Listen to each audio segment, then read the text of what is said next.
I just watched a 13-minute propaganda video titled 1001 Inventions and the Library of Secrets, starring Oscar winner Ben Kingsley as medieval Muslim inventor Al-Jazari. The film is about the scientific achievements of Muslims in what Kingsley's character refers to as the Golden Age of civilization. Welcome to the Dark Ages, or as it should be known, the Golden Ages. We don't see anywhere near 1001 inventions in the video. I counted around 7, and most of those were modifications of things that had already been invented. So the video might be more accurately titled A Handful of Inventions and the Library of Exaggeration. The film is part of a touring exhibition that's been visited by millions of people and is currently featured at the National Geographic Museum in Washington, D.C. You can take your children there to be reprogrammed about the importance of Islam. Excuse me, where are we going? From darkness into light, my young friend. As is usually the case with propaganda, the video is filled with kernels of truth mixed with barrels of nonsense. I'll be the first to admit that certain Muslims during the Middle Ages made some interesting contributions to science. The problem I have with these Islamic supremacist videos is that they tend to make it sound as if the Renaissance and the scientific revolution and pretty much all Western progress came from Islam. For instance, Ben Kingsley's character Al-Jazari suggests that the industrial age wouldn't have happened without his work in engineering. In fact, I've no idea how the Industrial Revolution could have happened hundreds of years later without such a device. Not that I ever get the credit I deserve. He even tells us that because he built some clocks, without him, people today wouldn't be able to tell time. If it wasn't for me, thousands of people would be late for everything. As soon as I have the time, I'll set the historical record straight and respond to a few of the claims made in the video. But for now, let's pretend that everything Al-Jazari says is true. And let's pretend that we just heard about 1001 bona fide Muslim inventions. As we sit here, filled with awe and wonder, we can't help but ask, why did Muslims in the Middle Ages make such amazing scientific discoveries? How did they build this golden age of culture and learning? If you've been paying attention to Muslim polemics over the past 15 years, you know where they're going with this. Muslims assure us that these scientific discoveries are the fruit of Islam. Islam is a fount of progress, clear proof that it's the true religion. That is pretty cool. This idea that Islam has something to do with science is probably puzzling to you if you've read the Quran, because the Quran is a scientific catastrophe. Surah 1886 tells us that Alexander the Great traveled so far west, he found the place where the sun sets. According to the Quran, the sun sets in a pool of murky water.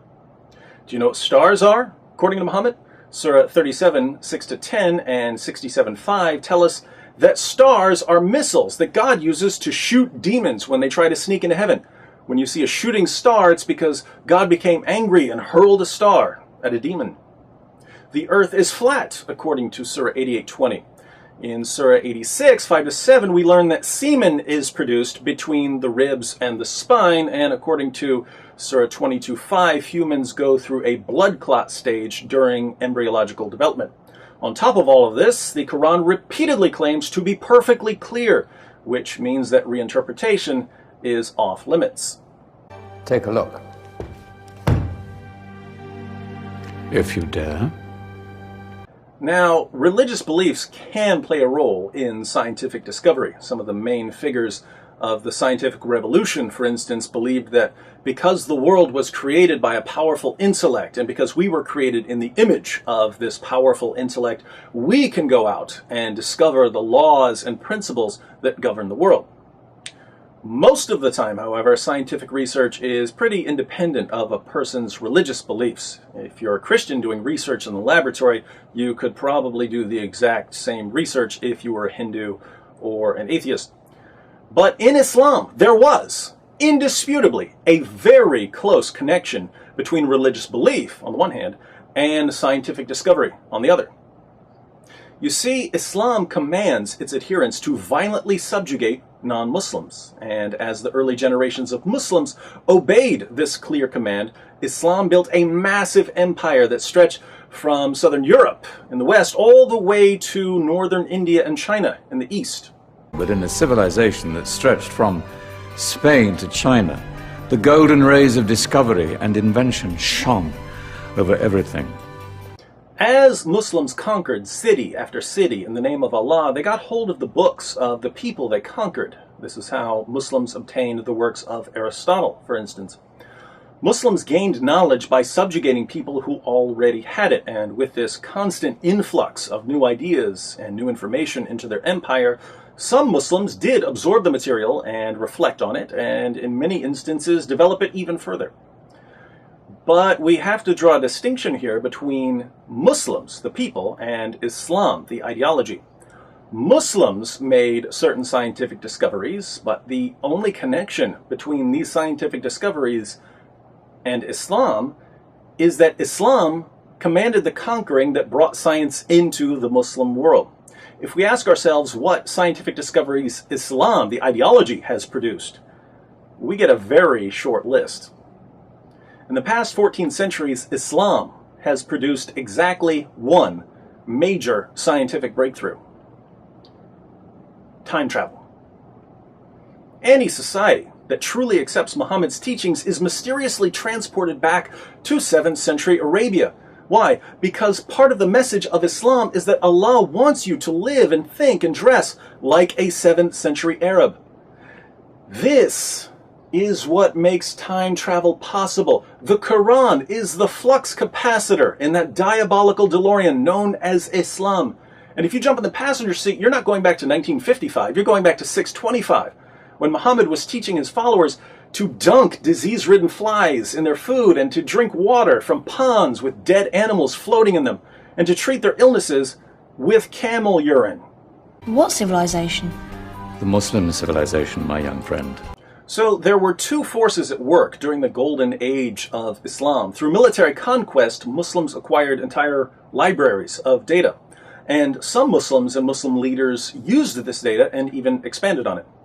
This positive force, the force of rapidly increasing knowledge, carried Muslim civilization a certain distance. But there was also the retrograde force of Islam, constantly calling Muslims back to a 7th century way of thinking. Why did science ultimately wither and die in the Muslim world?